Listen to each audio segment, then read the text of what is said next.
Salut à tous, c'est Ilyes, j'espère que vous allez bien. On se retrouve aujourd'hui pour une nouvelle vidéo. J'avais envie de discuter avec vous d'une scène plutôt sympathique, plutôt légendaire même, j'ai envie de dire, qui s'est passée au PFL ce week-end. Vous le savez, hein, le PFL organisait le PFL 5 saison régulière avec en combat principal un clash dans la catégorie des heavyweights entre Ante Delija et Maurice Greene. J'ai pas envie de dire que tout le monde s'en foutait, presque en tout cas. Ante Delija et Maurice Greene n'étaient pas du tout les stars de cette soirée, même si ils combattaient tous les deux en main event. Il y avait une star en particulier, un combattant en particulier qui s'est distingué pendant la soirée. Et ce combattant, c'est évidemment Francis Ngannou, qui faisait pour la première fois une apparition publique lors d'un événement organisé au PFL depuis sa signature en grande pompe en tant que combattant, qui va toucher d'ailleurs une grosse somme d'argent, visiblement une somme à 7 chiffres à chacun de ses combats. On ne va pas le voir combattre avant 2024 parce qu'il négocie toujours un combat de boxe anglaise. Mais ce qui est fort avec Francis, c'est qu'il sera également le président, le directeur de la branche africaine de la Ligue, raison pour laquelle peut-être il arborait cette très belle tenue vestimentaire traditionnelle, j'imagine, du Cameroun. Et c'est vrai que tous les regards, toutes les caméras étaient braquées vers le prédateur. Et ce qui est vraiment intéressant lors de cette soirée, c'est qu'on a pu compter sur la présence d'une autre superstar du MMA, Jon Bones Jones, qui en fait accompagnait Maurice Greene, qui est son ami, son coéquipier. Je pense d'ailleurs que Maurice Greene faisait partie de l'équipe des sparring partners de Jon Jones pour le préparer à affronter Cyril Gane. C'est la raison pour laquelle Bones était présent au PFL. Après le combat entre Ante Delija et Maurice Greene, un combat remporté, si je me souviens bien, sur décision unanime par le Croate, eh bien Jon Jones a été à la rencontre de Francis Ngannou. Évidemment que les journalistes, les médias sur place ne pouvaient pas rater la rencontre entre Francis Ngannou et Jon Jones. Je pense que c'est la première rencontre entre les deux hommes depuis plusieurs années en fait. Je me souviens que Jon Jones avait croisé Francis Ngannou il y a quelques années auparavant dans sa salle. À l'époque, Jon Jones, il arborait encore sa shape de light heavyweight. Il a été à sa rencontre, il a même appelé Francis Ngannou King Ngannou. C'est vous dire à quel point Jon Jones respectait énormément Francis. J'ai envie de dire qu'il y avait du respect lors de ce face-à-face, hein. C'était clairement un face-à-face. Mais il y avait aussi énormément de confiance d'un côté comme de l'autre. Qu'est-ce que se sont dit Jon Jones et Francis Ngannou pendant ce face-à-face? Eh bien, j'ai envie de dire que Jon Jones nous a fait du Jon Jones tout craché. Il a affiché sa confiance, notamment au niveau du body language, où il a soulevé son menton, il a bien regardé droit dans les yeux Francis Ngannou. Et ce qu'il lui a dit à un moment donné dans la conversation, c'est « Tu ne veux pas, you don't want no smoke », ce qui pourrait être traduit par t'as pas envie d'un tel défi, t'as pas envie de m'affronter, t'as pas envie de prendre ce risque-là, de m'affronter. Il dit que c'est le vrai roi. Et ça fait référence, je pense, à la vidéo qui a été prise il y a quelques années, dans laquelle on a vu Jon Jones s'appeler du coup Francis Ngannou, King Ngannou. Du côté de Francis, eh bien, lui aussi a affiché toute sa confiance, mais avec un peu plus de tact, un peu plus de pédagogie, un petit peu plus de respect.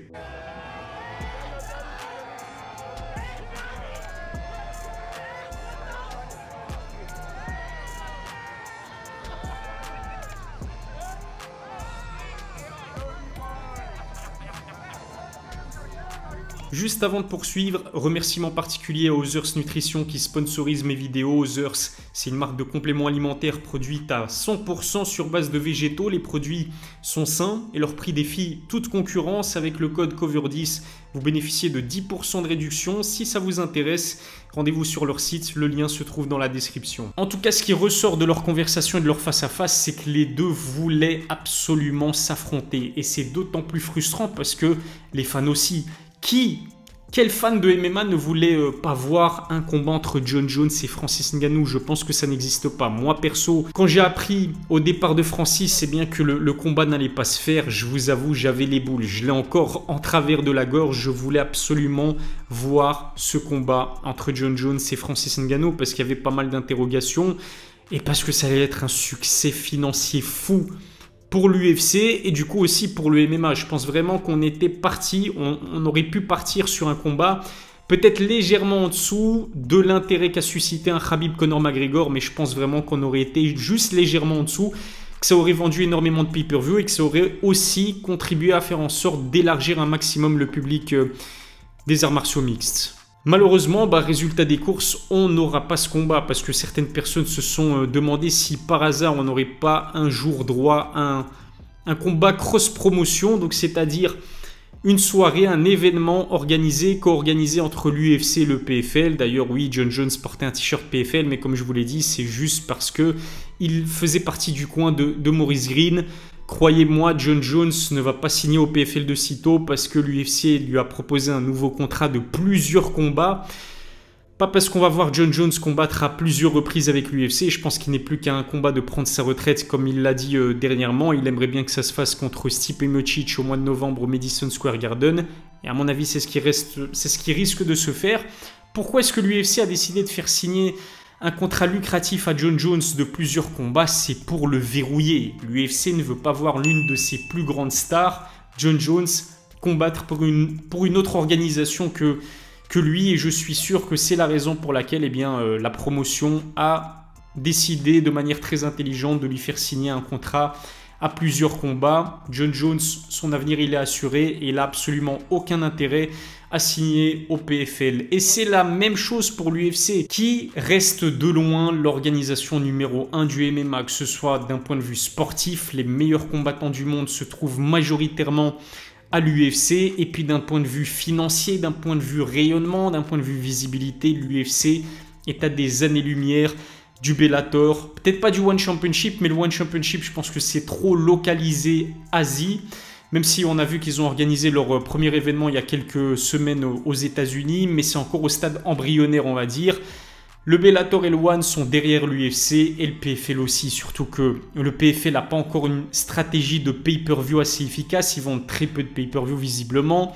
La billetterie, c'est pas non plus, c'est pas encore ça. Ils ont des investisseurs qui ont misé énormément sur l'organisation, mais ça va devoir prendre du temps avant vraiment de porter ses fruits. Mais en tout cas, les résultats sont déjà en train d'être affichés avec justement leur stratégie très agressive sur le mercato en quelque sorte, en ayant recruté en moins d'un an Jake Paul. Cédric Doumbé, Francis Ngannou, c'est très bien, mais à ce stade, c'est pas encore suffisant pour rivaliser avec l'immense machine à faire du fric qu'est l'UFC.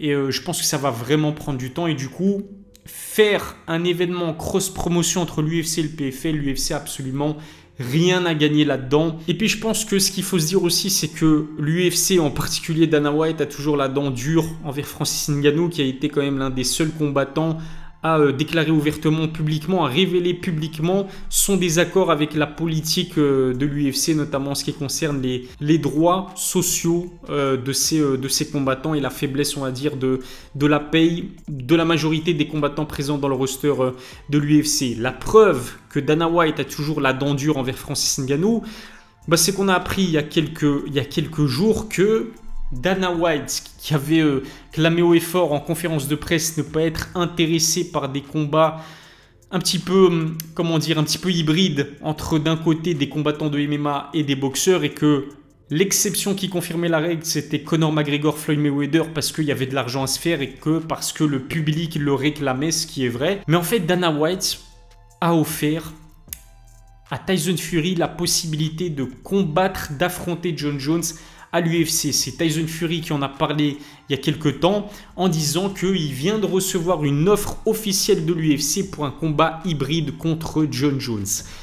Du coup, Dana White ne voulait absolument pas offrir un combat de boxe à Francis Ngannou, peut-être potentiellement contre Tyson Fury, mais il est prêt, juste pour saboter Francis, juste pour l'emmerder, il n'y a pas d'autre mot, il est prêt à offrir au Gypsy King une offre monumentale, j'imagine, pour un combat hybride contre John Jones à l'UFC. Donc par combat hybride, j'imagine que c'est peut-être comme l'a fait le One Championship avec Demetrius Johnson quand il a affronté Rodtang. Peut-être on peut imaginer un round en boxe anglaise, un round en MMA, ou alors 2 rounds en boxe anglaise, 2 rounds en MMA.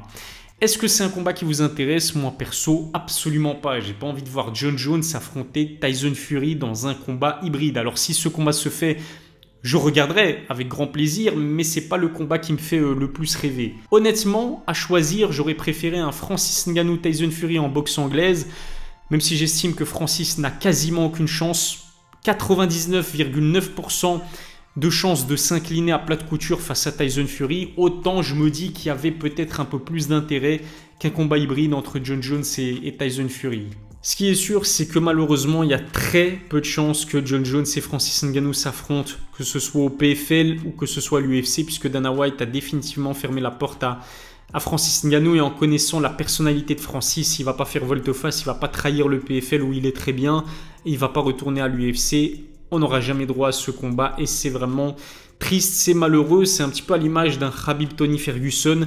C'est décevant parce que je suis sûr que ça aurait pu être un combat tout simplement exceptionnel et à mon avis, on aurait même eu droit à 2 combats puisque le perdant aurait voulu prendre sa revanche. Et je l'ai dit à de multiples reprises dans plusieurs vidéos, moi je pense sincèrement que Francis Ngannou avait la possibilité de devenir le premier combattant à infliger une vraie défaite à Jon Jones. Je suis convaincu que Francis Ngannou avait la possibilité de mettre Jon Jones KO. Jon Jones qui à la base est issu de la catégorie des lourds légers, qui a un très bon menton pour un lourd léger, mais chez les poids lourds c'est différent. Et encore plus que ça, contre Francis Ngannou c'est différent. Un coup bien envoyé dans le menton aurait pu envoyer Bones dans l'au-delà ou le visage contre le sol de l'octogone complètement inconscient. On n'aura jamais la réponse malheureusement.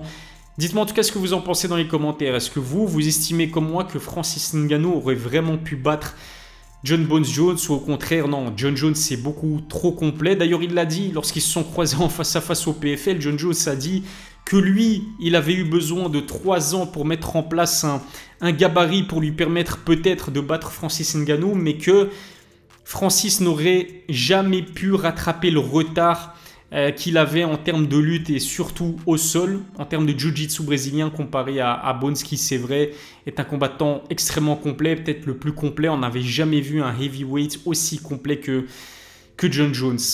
Mais c'est dommage, on n'aura du coup jamais la réponse. Je me demande d'ailleurs quelle sera la première défense de titre de Bones. Ça traîne à être officialisé. On parlait de Stipe Miocic initialement, mais visiblement l'UFC va peut-être se diriger vers un autre adversaire. J'imagine Sergei Pavlovich qui le mérite après avoir mis 6 KO au premier round sur ses 6 derniers combats. Et puis en ce qui concerne Francis Ngannou, eh bien, le Camerounais devrait se rabattre plutôt vers Deontay Wilder pour son combat de boxe anglaise, en sachant que le Bronze Bomber, selon toute vraisemblance, devrait affronter Anthony Joshua en fin d'année en Arabie Saoudite. Ça présage en tout cas de très beaux combats pour 2023 ainsi que 2024. Voilà ce que je pouvais dire concernant ce face-à-face un petit peu inattendu entre Jon Jones et Francis Ngannou au PFL. Je pense d'ailleurs que l'UFC va taper un petit peu sur les doigts de Bones qui a fait une pub monumentale au PFL, un petit peu à l'image de ce que Conor McGregor avait fait avec le Bare Knuckle Fighting en faisant son face-à-face avec Mike Perry. Qu'est-ce que vous avez pensé de ce face-à-face? Dites-le moi dans les commentaires. Si ce n'est toujours pas le cas,